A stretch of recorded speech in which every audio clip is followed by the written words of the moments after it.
Jadi kita di sini ada Fadia Rahmadianti dan saya Ismaili Umani Alfiani. Jadi kita di sini bakal sharing ya tentang sejarah masuknya Islam di Pulau Jawa. dan aku di Papua. Tapi kamu pernah nggak sih belajar tentang sejarah masuknya Islam di Pulau Jawa? Pernah sih, dulu pas aku MA kelas 12 itu ada materi SKI. Itu materinya tentang Islam di Nusantara gitu. Aku mau ceritain secara lebih pas lagi tentang sejarah masuk Islam di Pulau Jawa. Jadi sepemahamanku ini pada abad ke-7 Masehi datang para pedagang di pulau pesisir Jawa ini, dan mereka itu tidak hanya berdagang saja di Pulau Jawa, tapi mereka itu menyebarkan ajaran Islam. Tapi mereka tuh menyebarkannya nggak yang cara detail gitu, kayak masih pengenalan aja tentang Islam itu kepada masyarakat sekitar situ.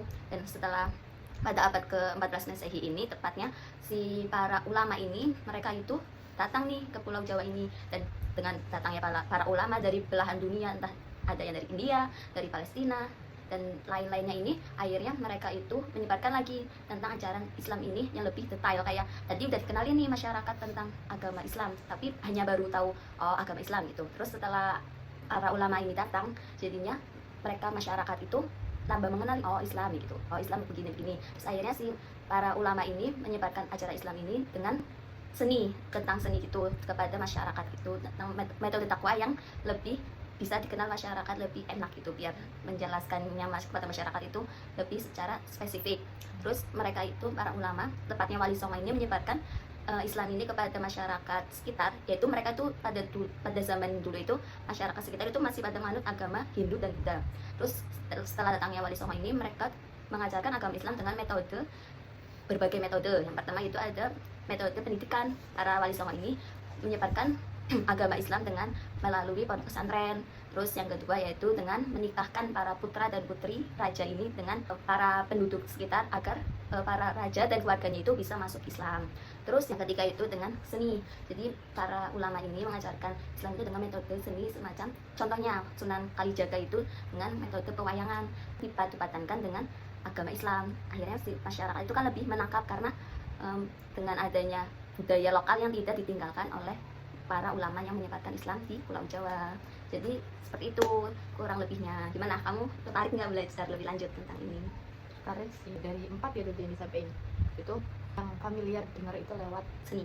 Iya, seni itu sama Sunan Kalijaga ya. Ya itu karena nama kampus kita guys. Sunan Kalijaga. Nggak asing lah dengan itu.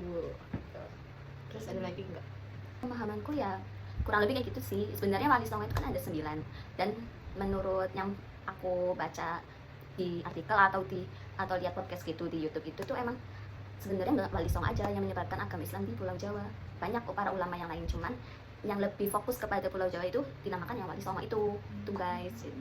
Dan Wali Songo itu banyak, ada 9, dan yang ada di Jawa Timur itu ada 5, di Jawa Tengah ada 3, yang satu itu di Jawa Barat. Seperti itu guys. Keren. Jadi semakin tahu ya aku ini. Terus ada nggak ciri-ciri masyarakat Muslim gitu yang ada di Jawa dibandingkan dengan ke daerah-daerah lain gitu?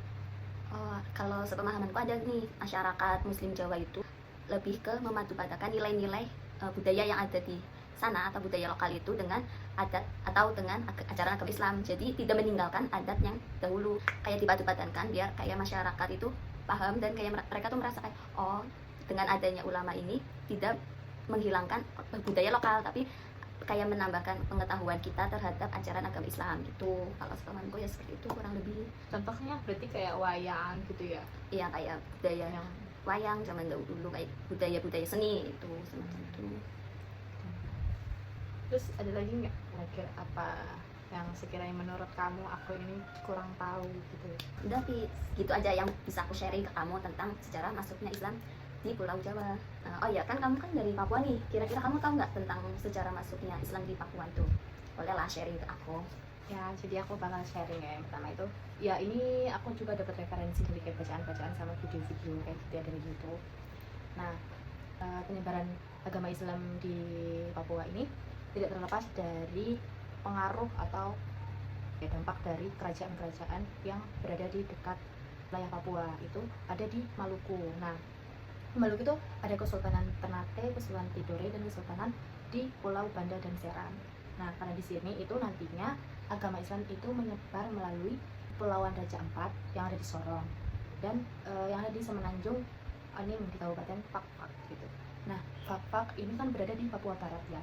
Jadi Fakfak itu punya sejarah Islam itu banyak. Jadi di sini aku ngambil di Kepulauan Fakfak. Ada beberapa versi mengenai masuknya Islam itu di Papua. Yang pertama ada versi Papua berdasarkan legenda yang ada di masyarakat setempat, khususnya di Kabupaten Fakfak, Papua Barat, menyebutkan Islam itu bukan dibawa dari luar seperti dari jalur perdagangan ataupun kesultanan Islam yang ada di Maluku gitu ya. Jadi Islam ini udah ada sebelum Pulau Papua ini ada gitu. Islam ini ya dari Allah gitu. Nah, tapi kan kalau pendapat kayak gitu kan kayak apa ya? Susah untuk mengerti secara logika gitu. Jadi masih simpang siur. Itu cuma kepercayaan setempat doang. Kemudian yang kedua itu ada versi Aceh. Nah, berdasarkan sejarah lisan di daerah Kokas itu yang ada di Fakfak juga ya, ada Syekh Abdul Rauf dari Kesultanan Samudra Pasai. Nah, beliau ini mengirim Tuan Syekh Iskandar Shah untuk berdakwah di Nuar. Nuar ini nama lain Papua. Nah, sebelum nama Papua ini kan dulu namanya Irian Jaya ya. Nah, Nuar itu artinya itu pulau yang menyimpan cahaya rahasia gitu. Nah, atau bisa disebut sekarang ini Papua. Itu pas tahun 1224.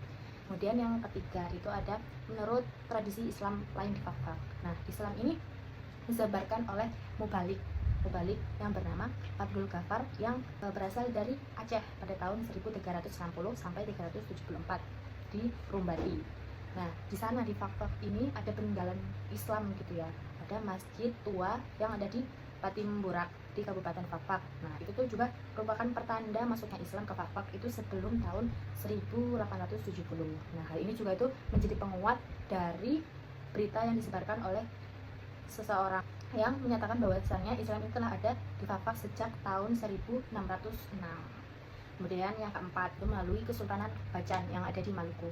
Nah, pendapat ini ya jadi pendapat yang kuat gitu. Karena di Maluku itu kan ada 4 kesultanan, ada Bacan, Jailolo, Ternate, dan Tidore. Nah, Bacan ini merupakan kesultanan yang tertua yang ada di Maluku. Nah, kemudian syiar Islam ini dilakukan oleh Kesultanan Bacan dan disebarkan di wilayah Raja Ampat, kemudian menyebar ke wilayah Papua. Namun demikian, hingga saat ini itu belum ada kesepakatan antara para sejarawan tentang kapan dan bagaimana pastinya Islam masuk ke tanah Papua. Gitu. Hal ini disebabkan karena minimnya bukti arkeologis atau bukti-bukti sejarah gitu yang bisa memastikan hal tersebut. Tetapi kayak fun fact-nya gitu ya. Karena kalau di Papua itu kan kebanyakan mayoritas orang-orang itu agama Kristen ya. Tapi sejarawan itu sepakat bahwasannya Islam itu masuk lebih dulu dibandingkan Kristen gitu. Nah, umat Islam yang ada di Papua yang paling besar gitulah yang ada di Papua itu ada di Jayapura sama di Merauke. Oh, berarti Merauke tempatnya juga dong? Ya. Nah, salah satu penyebab Islam itu semakin menyebar atau semakin luas wilayah Papua itu salah satunya karena ada program dari pemerintah yaitu namanya transmigrasi ya.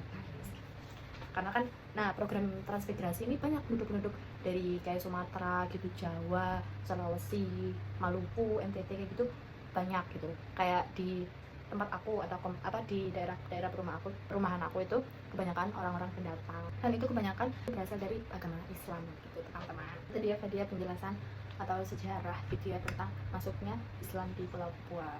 Ternyata menarik banget ya, soalnya dari cerita kamu ini belum pernah aku dengar, dan fun fact-nya itu emang bener-bener kayak baru tahu gitu loh tentang sejarah Papua ini. Keren banget ternyata Islam ini, Masya Allah. Wah, tabarokallah ya teman-teman. Terus ada nggak sih kayak tradisi atau kebiasaan unik yang menjadi ciri khas di Papua ini? Jadi ada ya, ini aku ngambil di Fakfak lagi teman-teman, di Papua Barat.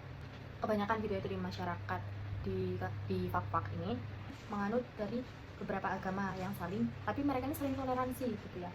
Keagamaan yang sudah ada sejak lama biasa disebut sebagai agama keluarga. Apa tuh agama keluarga itu? Kalau pertama nih aku ngomong agama keluarga ini, kepala kamu yang dipikirin apa? Agama yang berasal dari keluarga gitu, kayak turun temurun gitu, apa gimana? Ya aku dengerin, aku jelasin di sini. Agama keluarga itu suatu keluarga berada di satu rumah. Nah, kebanyakan dari masyarakat timur itu tinggal di satu rumah, tapi orang-orang yang satu rumah ini mereka tuh berbeda keyakinan gitu loh. Nah kebanyakan ada dari Islam, Kristen Protestan sama Kristen Katolik. Nah walaupun mereka berbeda agama ini, mereka itu tetap menjaga toleransi gitu loh. Misalnya yang kayak misal dari agama Islam itu lagi puasa Ramadan. Nah nanti agama yang nonis itu mereka tuh kayak ya bantu nyiapin buka puasa, terus juga ya pokoknya gotong royong lah di situ. Mereka enggak terpecah belah walaupun berbeda keyakinan gitu. Toleransi dan keterbukaan masyarakat gitu yang ada di Fak-Fak bukan berasal dari agama yang masuk di Fak-Fak ini. Namun hal ini itu dilandasi oleh sumpah para leluhur mereka yang mengakhiri perang suku setelah ratusan tahun mereka bertikai gitu. Nah karena udah melakukan sumpah nih ya untuk hidup damai dalam, mereka ini membuat semboyan gitu. Semboyannya itu idu-idu maninina. Nah itu artinya kami ingin hidup damai, damai, damai. Nah itu juga tuh merupakan cita-cita abadi orang Fak-Fak ya guys gitu. Unik gak sih?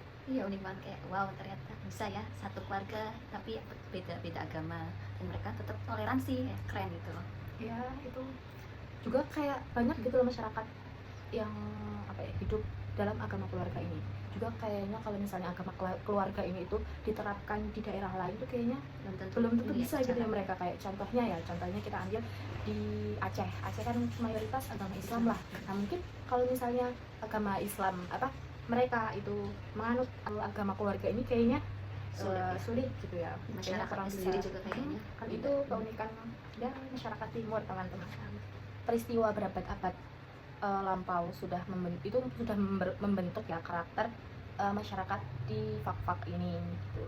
Nah ceritanya ini diwariskan lewat leluhur gitu, terus mereka ceritakan ke anak cucunya, jadi tuh kayak udah turun temurun gitu ya cerita-cerita ini. Terus ada juga istilah yang ada di Kabupaten Fak-Fak itu satu tungku tiga batu. Wow itu apa tuh? Unik nggak sih? Iya. Nah ini tuh merupakan identitas yang ada di Kabupaten Fak-Fak ya teman-teman. Kemudian dicetuskan untuk menjaga tradisi agama keluarga. Agama keluarga tadi apa, ingat nggak? Yang itu dari satu keluarga itu tapi berbeda-beda agama, Islam, Kristen dan lain-lain. Nah filosofi ini itu ditunjukkan untuk kaum muda gitu loh, yang mulai melupakan pesan-pesan toleransi ini karena apa ya namanya udah dari leluhur ya, dari nenek moyang kita. Kemudian makanya itu tuh satu tungku tiga batu itu juga pemerintah itu mengambil filosofi itu untuk ya itu tadi buat menjaga identitas gitu tentang toleransi beda agama, karena semakin kesini itu toleransi ini semakin luntur gitu ya teman-teman. Karena jadi kayak ada berbagai konflik atau pertikaian kayak gitu-gitu. Nah udah sih gitu aja. Sangat-sangat menambah ilmu ya buat aku yang belum pernah tahu tentang sejarah masuknya Islam ke Papua dan tradisi unik tentang Papua ini. Udah, jadi gitu aja yang bisa kita sampaikan tentang sejarah masuknya Islam ke Pulau Jawa dan Papua. Semoga kalian yang menonton ini semakin paham dengan apa yang kita jelaskan. Mohon maaf ya jika ada kata kami yang kurang berkesan di hati kalian. Thank you for watching. Bye. Assalamualaikum warahmatullahi wabarakatuh. Bye.